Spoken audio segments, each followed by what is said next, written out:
Welcome, everyone, to episode 74 of Underserved. Joining me today in studio is Neal Cao, Principal, Transaction Advisory Services at RSM. Let's get started. Welcome to this week's edition of Underserved, the podcast for the rest of the tech industry, where we focus on stories of tech industry leaders, their insights, and their lessons learned. And now, your host, Andrew Jelina. Neal, thank you so much for joining us today. Andrew, thank you for having me. I'm really excited to be here today with you.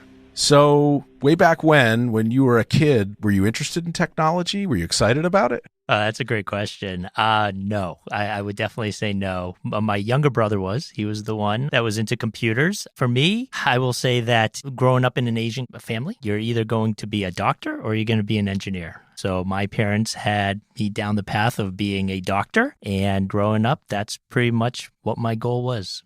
So you graduate high school and you go into like pre-med somewhere? I went to pre-med at UMass. UMass Amherst? UMass Amherst. ZooMass, yes. Yeah, nice. I'm a fellow Minuteman. Where did you live when you were on campus? I lived in the Southwest campus area, in the high rise of all places. My freshman year, I was in what we call the penthouse. So I was on the 22nd floor of Washington. Oh, boy. Yes. So how many fire alarms did you have on your average? Too many, but I got a lot of good exercise. What is it like studying pre-med at UMass? It was actually a great experience. So when I joined as a freshman, I was invited to be part of what they call the BioTap program, which is kind of basically an honors biology group, which was why I was placed in one of the two floors, high floors up in the Washington building. It was pretty much reserved for all the students that were in this BioTap program, which is, again, an advanced program for pre-med majors. So they take some of the best pre-med students and stick them up in some of the biggest party floors in the university? Which is really funny. Exactly. Yeah. I mean, when I decided to go to UMass and, we had the option of selecting where we wanted to live on campus, I had no idea. Back then, this was 93. It wasn't like I could Google to say, hey, what's the best place to live at UMass Amherst? So I just decided Southwest based on the campus tour that we had. It looked like it was a nice area, right? Didn't know that it was Party Central for UMass. So it was definitely very interesting. But yes, so they pretty much reserved the top two floors of Washington for us, which was great, right? At first, I thought, fantastic, high rise, penthouse level. This is going to be great. And kind of like you mentioned before, right? How many fire alarms did I have to go through at 2 a.m.? That was the worst. Going down the stairs to evacuate the building wasn't as bad, but going back up the stairs 22 flights, that was pretty tough. I wasn't smart enough to see ahead either, but my roommate that I met during freshman orientation, Brad, who I'm still friends with today, said, hey, that looks like it could be trouble. Why don't we live in the engineering dorms? And then if we want to cause trouble, we can always go down there. So you were in what, Northeast? Yeah, I lived in Crabtree in Northeast. Okay. Yeah, I heard stories about that, about the streaking every year. Yeah, I mean, there was a quad, there was some streaking, there was, a lot of activities, but, it was relatively tame by UMass standards. Well, funny you bring that up. My brother-in-law, he lived in Northeast, and he was a year older than me. So I didn't know him back then. It was just afterwards. And so we have a lot of stories all the time about the streaking that went on when he was there living in Northeast. Well, we had a really good basketball team. It was exciting times. It was. So when I was there, Marcus Camby was also a freshman. I was actually in his biology 101 class, believe it or not. And he lived in Southwest as well. So it was kind of great to actually kind of see him walk around, be in the same class as him. I tell my kids, right, not that they know Marcus Camby very well, but, they're big into basketball, and anybody that played in the NBA, they think is awesome. So I'll tell them the story that I was best buddies with Marcus Camby. Did you help him pass bio? Sure. During your junior year, though, you had kind of a informative event that made you rethink this whole pre-med thing. Yeah, so I was doing an internship, and we were working on Leishmania cells, right? So there were these bacteria that basically ate flesh. They were growing these in petri dishes in one of the labs up actually pretty close to the Northeast campus. And, I was working with a lot of medical students and doctors who were also taking part in this research. And as I got to know them a little bit more, every day when we came into the labs to check on these Petri dishes and so forth, they either looked really tired, they didn't look very happy. And as I thought about it a little bit more, I didn't really want that type of lifestyle. So it was second semester. I remember it very clearly. It was second semester of my junior year where I said to myself, I don't think I want to go through with this. It was pretty difficult, though, I'll tell you. As I thought about it, I was very clear, to me at least, that that's the path that I no longer wanted to go down. But how do you tell my parents that, right? Yeah. Because their dream, for me at least, was that I was going to become a doctor. And, it wasn't just, according to them, it wasn't just their dream. It would be a fantastic accomplishment for my grandparents who were in Vietnam at the time, when I was going to school, for them to see the first doctor in the family. No pressure. No pressure, right? But again, like I said, it was very clear to me, second semester junior year, that it wasn't something that I wanted to do. Okay, so I'm not surprised that researching flesh-eating bacteria and watching all these burnt-out research folks didn't turn you on. What do you decide to do instead? So I basically stayed within the field, but concentrated more on health sciences, specifically exercise science. So, a lot of the classes that I already took would still account towards my health science degree. So I decided to complete my degree in exercise science and then figure it out.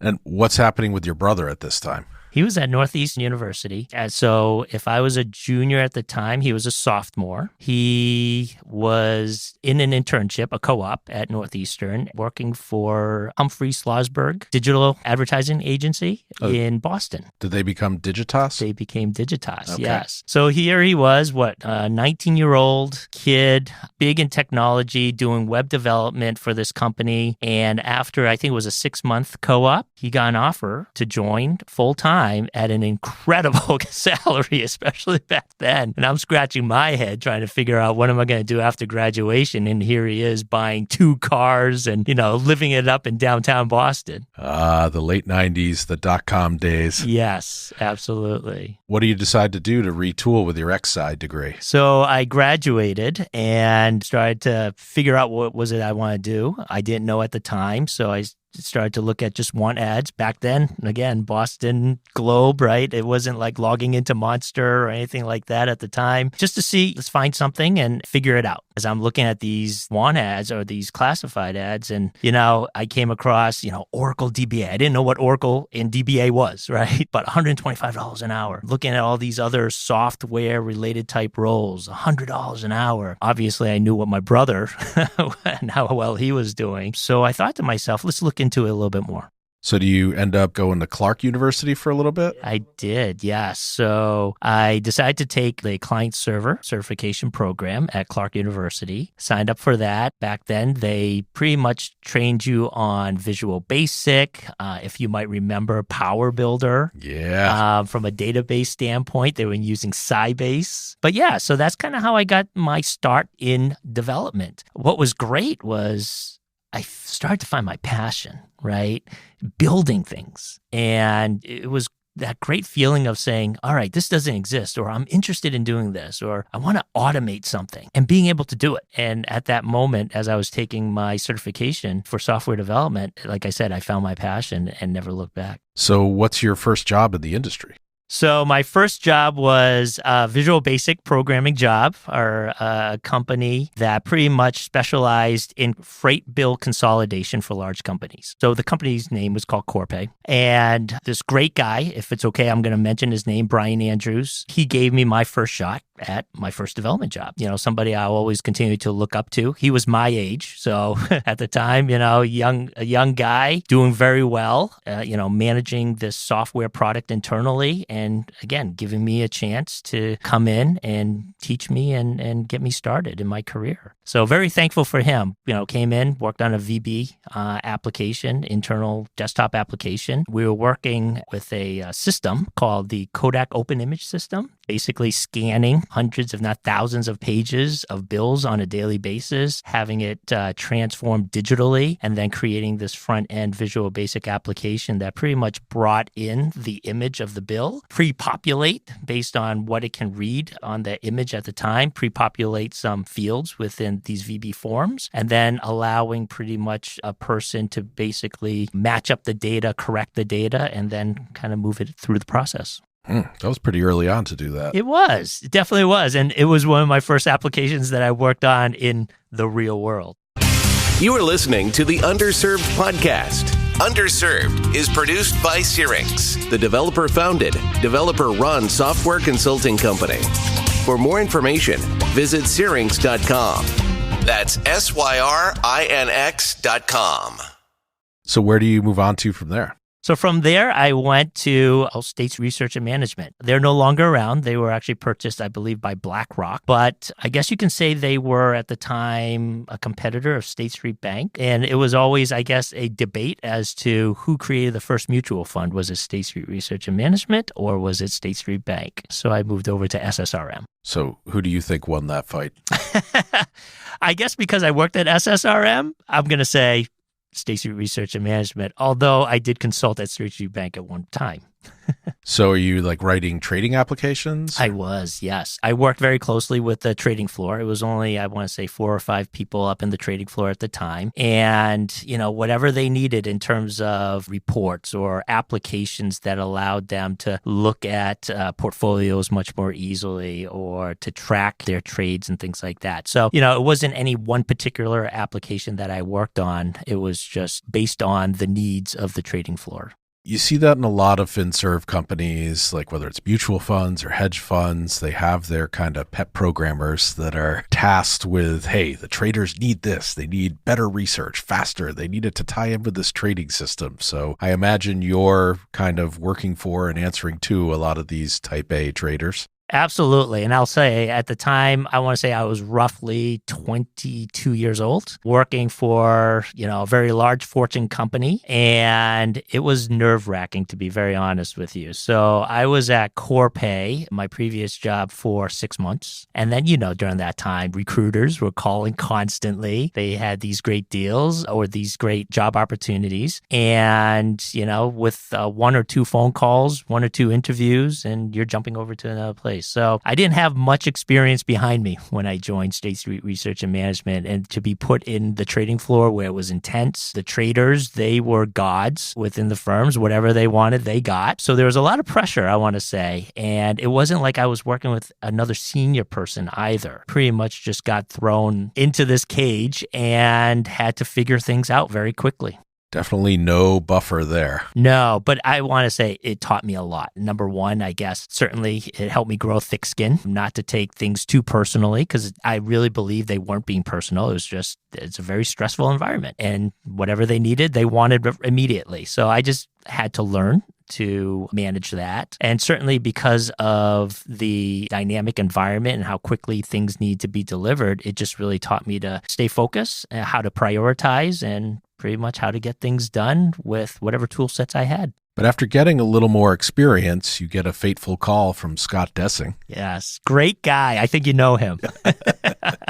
Yeah, so Scott, I love the guy. So I'll share you a couple of funny stories with him. But for this, Scott calls me up, never met the guy. I don't even know how he got my name and number. He told me about this opportunity in Cambridge and said, hey, you interested in interviewing? I said, sure. It's a startup company focused on partner relationship management applications. I wasn't building web-based applications at the time, so I thought it would be exciting to start moving into that and learning that. He calls me back after the initial phone call that same day and says, yep, they're ready to talk to you at 5:30. Can you make it? I said, yes, I can, Scott. The problem is I'm not in a suit and there's no way I can get home in time to get into a suit and come back out to Cambridge. He goes, don't worry about it. I'll give him a heads up. I had to take the T in from downtown Boston. Didn't know where I was going. Again, no Google map to tell me exactly where to go and how to get there. So figure it out. Had to take the red line out there. I think it was Central Square. Central Square. That's right. Out to Central Square. And then from there, I had to figure out which direction to go on Mass Ave. Figured it out. Got there at about 5:45. So I was 15 minutes late. I was sweating, right? And I wasn't dressed. But Scott did a great job of preparing them in terms of what to expect. So after my interview and I got home, he calls me up and says, when can you start? So great experience with that. That's how I got to meet Scott and kept that relationship going ever since. Never met the guy until 2010. And I can definitely tell you more about that. Yep. All right. So that was Channel Wave software? That was Channel Wave software, yes. What did they do? They built a partner relationship management application. So I guess you can say probably the precursor to what we know as Salesforce.com today. We built web-based applications customized to customers like 3Com. That was the one I worked on specifically that allowed them to manage their channel partners primarily and as well as their Salesforce.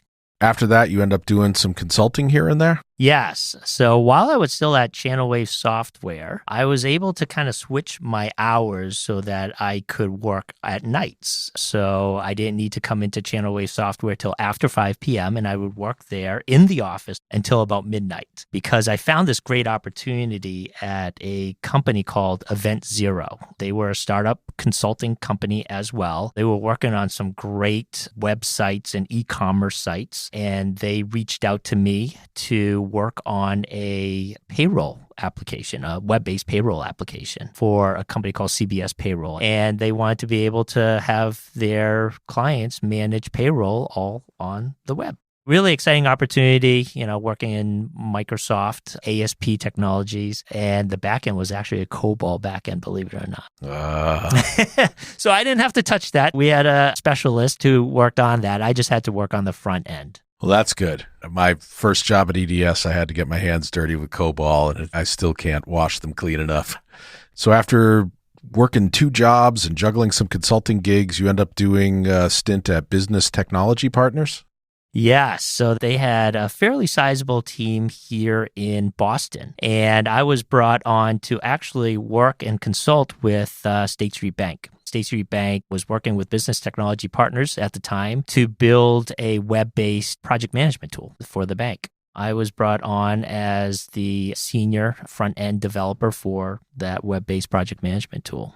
And you're doing all this web dev, you're doing the stuff for State Street. Just around the time the .com bubble is starting to burst. Any other notable things happen while you're there? Well, yeah. I mean, obviously during that time, we had to witness 9/11, which was obviously very tragic. The day of 9/11, that morning, my manager, who was based out of New York, originally had me coming out to Boston to meet with some folks in one of those buildings. And I couldn't go. I don't remember why I couldn't go, but I couldn't go. And he and another person out of the New York office, they were actually heading over to that building for a 9 a.m. meeting. The moment they stepped out of the subway, it was just chaos. Had they been there a little earlier, they could have potentially been in the building.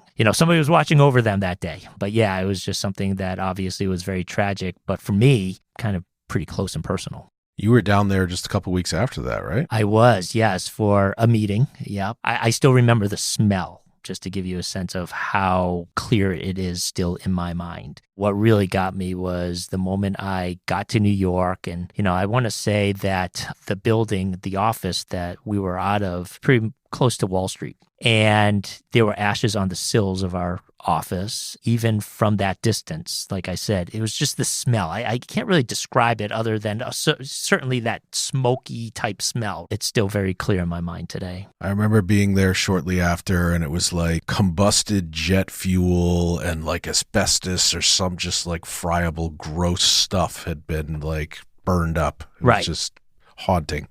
You're right. And at that time, I didn't think about what was in the air, right? But it was such an incredible sight to see. I am altering the scope of the project. pray I don't alter it any further. Excellent. Let the scope creep flow. Keep adding features. To deploy the release, deliver first. You must. I find your lack of faith in change management disturbing. Missing your deadline is the path to the dark side.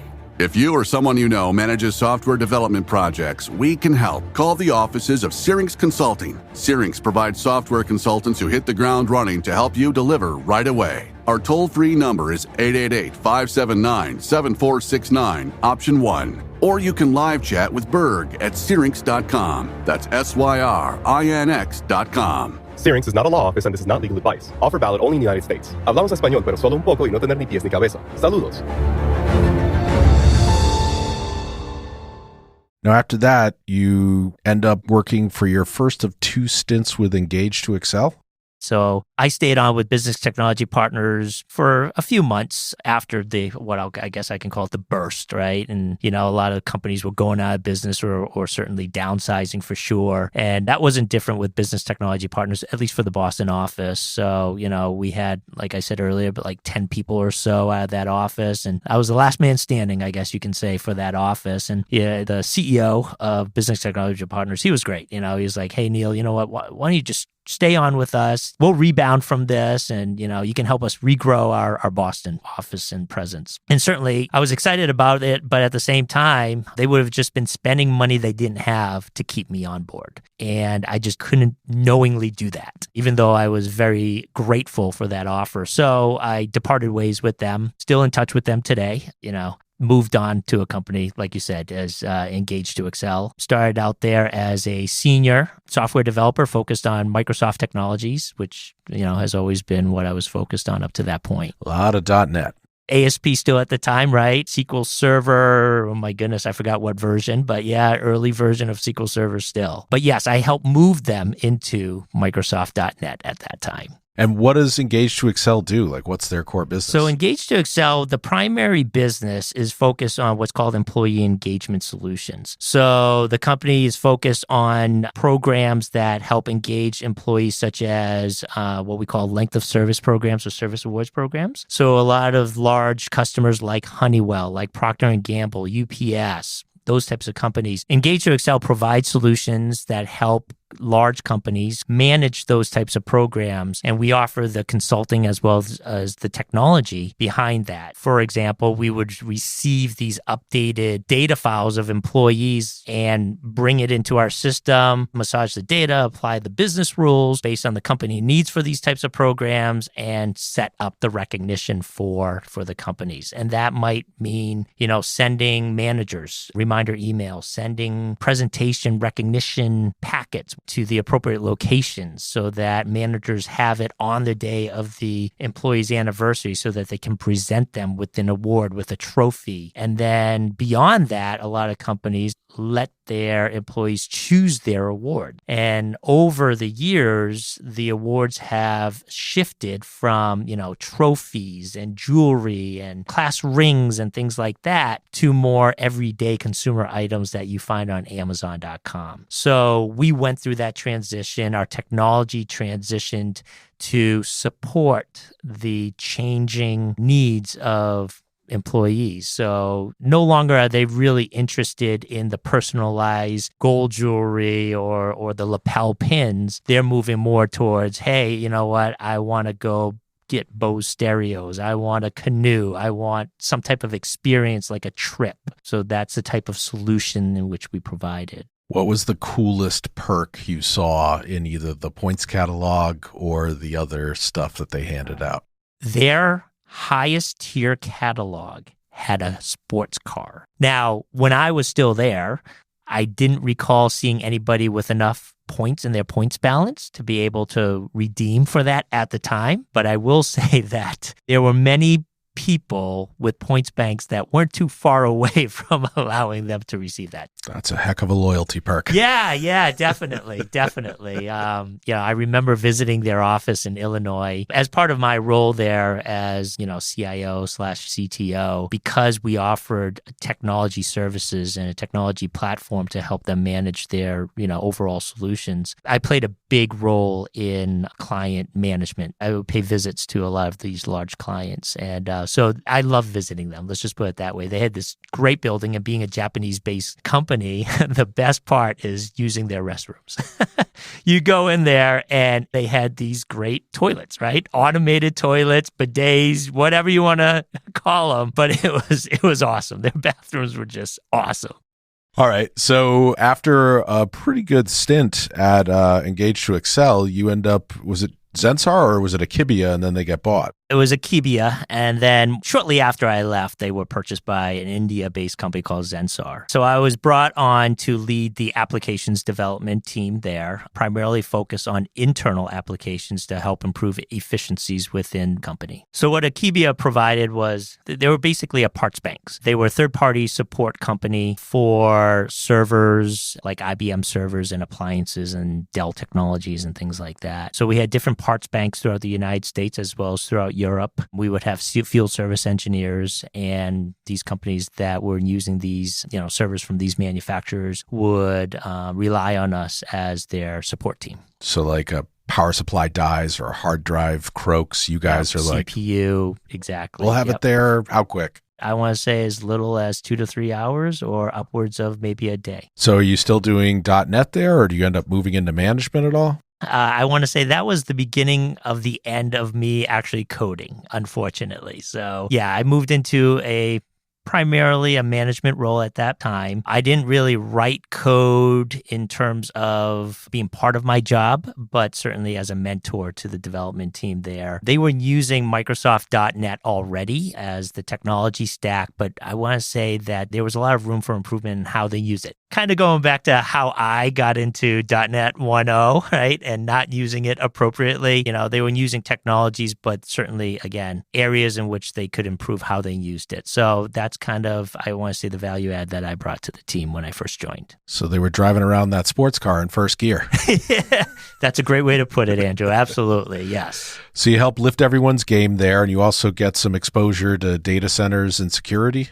Yeah. So before that, it was all about software for me, right? Didn't really care too much about how it was hosted, who was hosting it, how it was managed. We always had somebody to do that, or I always had somebody to do that as long as I was able to deliver the software. Moving into this role at Akibia, even though I didn't have any hands-on responsibilities as it related to security or data center management, that was what the company did. So worked with a lot of very, very smart people around data center management and network security. And, a lot of these smart people brought me under their wings in terms of just allowing me to shadow, to sit in on meetings with clients, calls with clients, and just learn. And I'm kind of glad I did that. I could have easily just sat there and just focused on my area of responsibility. But, there was just something about learning about how data centers ran and how network security worked. So I'm kind of glad I did that. So you returned to Engage to Excel after that for quite a long stint. Did that new knowledge come in handy? Oh, absolutely. Yeah. So throughout my career, a lot of luck, happenstance and luck happened to me. And this was one of those kind of decisions, right, that I made when I was at Akibia to kind of try to pick up an understanding of data center management and network security that helped me with coming back to Engage to Excel. So the reason why I came back to Engage to Excel was it was purchased by a company based in North Carolina. And the CEO of the acquiring company learned of what I did when I was there the first time, in terms of delivering one of the first SaaS-based solutions in the employee engagement space. He reached out to me actually through the current CIO, my previous boss, basically. He was looking to leave after the acquisition. So he gave my name name to the CEO of the acquiring company. His name was Brett. And Brett reached out to me, said, hey, here's what's going on. I heard about what you did, impressed. And one of the major reasons why we acquired that company is because of the technology. So I want to talk to you. So had a great conversation with him, and he came up from North Carolina. We had dinner, and he invited me down to North Carolina to check out the headquarters there. About a week later, received a phone call from him, and he said, what do you think? So it was pretty easy for me to decide to come back. And now that you come back, like, is your role expand at the company? Yeah, so he offered me the CIO position. So, moving from Akebia, obviously I was very comfortable with the software development experience and background that I developed over the many years at that time. But now having, I wouldn't say expert knowledge of, but certainly a comfortable understanding of, managing infrastructure and managing network security. So I felt that I had a good foundation to join the company and, serve as their CIO, and figured, all right, I'll fake it until I make it, right? It is a popular theme. Almost everyone that's been on Underserved, and since I was guest number one and host number one, I'll include myself, at one time or another was like, I don't know how to do this, but I guess I'll just figure it out as I go. And I come up to speed pretty quickly on things, so make it happen. And it's what you have to do. Yeah, I definitely agree. I mean, obviously, you got to have some level of foundation and some amount of comfort level, right? And confidence, right? To even take this type of position on. But I felt that I was confident enough and that I had enough foundation and background to at least try it, right? And certainly I'm glad I did. 14 years later, I think I made the right decision.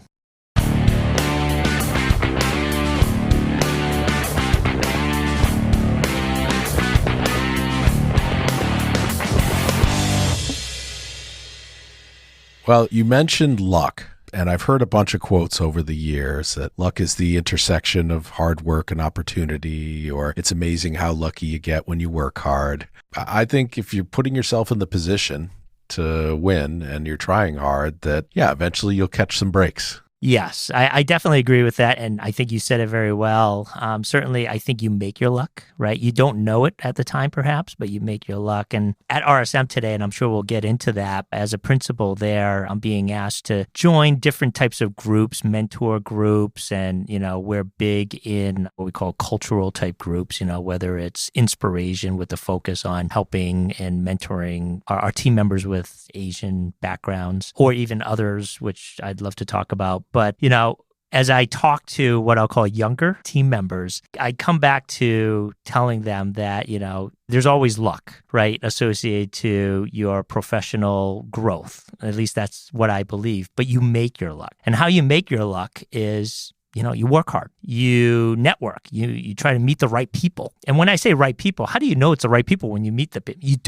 You don't, right? And a lot of times the right people are the people that just align with you, right? As you meet them, you just hit it off. You have commonalities, perhaps. You have similar backgrounds, or you have similar goals, right? It's just something that connects you, and you continue to connect with them, build that relationship with them, and somehow later on in life, you don't know when, it just comes back. I mentioned earlier, right? I mean, Scott, I didn't know the guy. He reached out to me. He connected me to a great startup, and I learned a lot there. And it was one of the steps in developing my career to where I am at today. He continued to stay in touch with me. I continued to stay in touch with him, even though we didn't do much in terms of working together for 10 plus years. And then suddenly, he reconnected with me when I was at Engage to Excel, and boom, we brought on 10 plus contractors over a period of 4 or 5 years. And one of the people he helped me bring on is one of my best friends now as well. Network, meet people,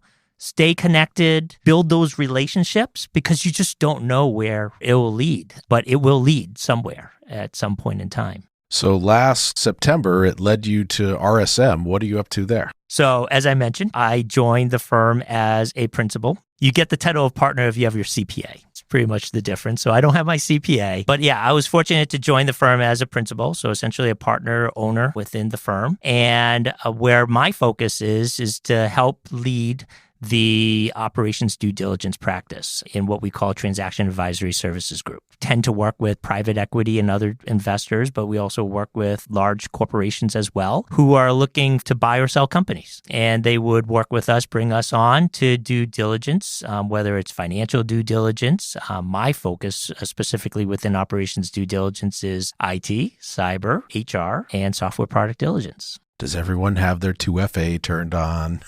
You got it. Yeah. So again, I guess, kind of how my career has developed, right? So software development, data center management, move into network security, becoming CIO of Engage to Excel. And as CIO, and what we did at Engage to Excel, we were managing and storing sensitive private information, right? A lot of PII data, employee data. So obviously, besides the focus on cybersecurity and managing and securing our networks and applications, I was also the front person in terms of managing all these fantastic due diligence and vendor questionnaires and things like that from our clients. So, I sat on the other side of the table of being the one that had to answer all these questions, hundreds, if not thousands of questions, depending on how deep they wanted to go into assessing our network and applications. And now I get to sit on the other side of the table, being the one asking those questions and giving those questionnaires and judging a company and whether or not they're secure or not. Which one was harder? Being on the receiving end of it, I want to say, is the toughest part. No matter what size company you are, the reality is there's always room for improvement. And when you're on the receiving end and you're not doing it as well, or you could do it better. So when you're answering those questions, it becomes a little difficult. How much do you answer? Do you feel that it's adequate, even though there's room for improvement? Being on this side of the table, it's just asking the questions. I think the good thing about me in terms of playing the role that I play at RSM and the focus that I have is that I think I have a little bit of empathy that I bring to the deals, and that I know what they're feeling, how they're feeling, and the concerns that they might have or the challenges that they go through, right? I'm not that auditor that comes in and, asks the questions and think that it's just a yes, no, black or white type question answer that I should receive. I kind of understand, I put myself in their shoes. Well, when you're not answering tough questions or asking tough questions, what are you doing for fun outside of work? I have 4 kids, right? And they span, my oldest is, oh my goodness, going to be 21 at the end of April. And my youngest is 9 years old. So a big gap, 3 boys, 1 girl. Pretty much my fun is whatever their fun is. So I'm a soccer coach where I live, big soccer town growing up. So my 22-year-old son now, he played soccer for town ever since he was 8 years old. And ever since he was 8 years old, I started to coach. And then I continued that on with my second, who's a junior in high school now. And then, of course, my 9-year-old now. So that has been my life. I enjoy it. In addition to soccer coach, I also serve on the town soccer board. So definitely enjoy that as well, right? Kind of volunteering, paying back a little bit to the community for all that they've done for my family and I. I'm a dance dad, I guess, if you want to call it that. I'm not a good dancer. You do not want to see me dance, even though I did take ballroom dancing as an elective at UMass. I'm starting to understand a little bit more about the dance world, right? Competition dancing and things like that. So I find myself more as their chauffeur every weekend, every day. I'm familiar with the dad taxi grind, and I have 3 daughters that play soccer. My wife coached them, was on the board and all that stuff. It was the best of times. It was the worst of times. Well, I will say this, that maybe I'm just getting at that age, whatever that age is. But, I remember a time growing up, my parents, they look back and they'll say, you're going to miss this, or you don't want time to go by too fast, and enjoy the moment, right? And growing up, it's like, yeah. I can't wait till this day. I can't wait till I do that. I can't wait till I drive. I can't wait till I turn 21, whatever those milestones are. And now I'm like my parents, I feel like, right? Where I'm kind of like, can time just stop for a second, right? Can we just cherish this moment? Can we just keep this vision, this image in our head a little bit longer? I'm becoming that dad, So, my kids, when I say things like that, they're rolling their eyes and like, whatever, dad. But yeah, I think I hit whatever that age is, right? That parents tend to hit, that, you just look back and you go, oh my goodness, time's flying by too fast. Let's take in the moment. I wholeheartedly agree. So, Neal, thank you so much for joining us and sharing your experiences with the listeners of Underserved. Andrew, thank you so much for having me today. I had a blast doing my first podcast, so thank you so much. We're glad it was with us, and we'll talk to everyone soon on the next episode of Underserved. Thank you for listening to the Underserved podcast. For more information on the topics discussed and for show notes, visit the show website, underserved.fm. And please be sure to rate, like, and subscribe to Underserved on Apple Podcasts, Google Play, Spotify, or wherever you listen to podcasts.